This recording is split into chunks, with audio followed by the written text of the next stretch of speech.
In discussing the Senate filibuster, here's how a lot of senators say the chamber was always supposed to work. The framers sought not to ensure simple majority rule, but to allow minority views, whether they are conservative, liberal, or moderate, to have an enduring role in the Senate. But did the founders actually intend for the Senate to be ruled by the filibuster? That myth, it permeates still today's Senate, where defenders, regardless of which party you're in, but when you're in the minority, senators will point to that myth.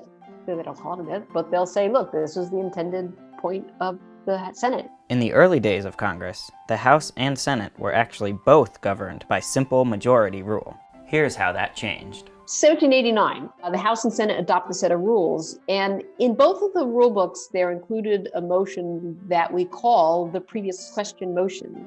And it wasn't really used very often in the early House and Senate. Of all people, Aaron Burr, as vice president, he has already murdered Alexander Hamilton, but he's giving his farewell speech to the Senate. And he says, great chambers have good rule books and yours is a mess. And he proceeds to isolate and tag a couple of rules that he says they're not using, so get rid of them.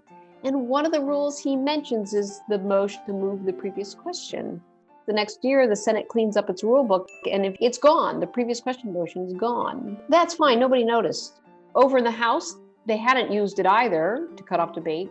But in 1811, there's a big heated debate about the issues that brought us to the War of 1812. And the majority reinterprets the previous question motion. And they use the previous question from there on out to cut off debate.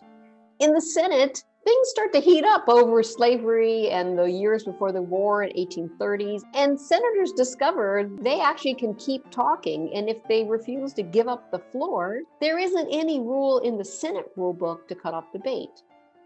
Why? Well, not because it was a body that decided we are committed to filibusters or we are committed to endless debate and that we don't want majorities having that tool in their arsenal, but because they didn't understand the consequences when they got rid of the rule in 1806.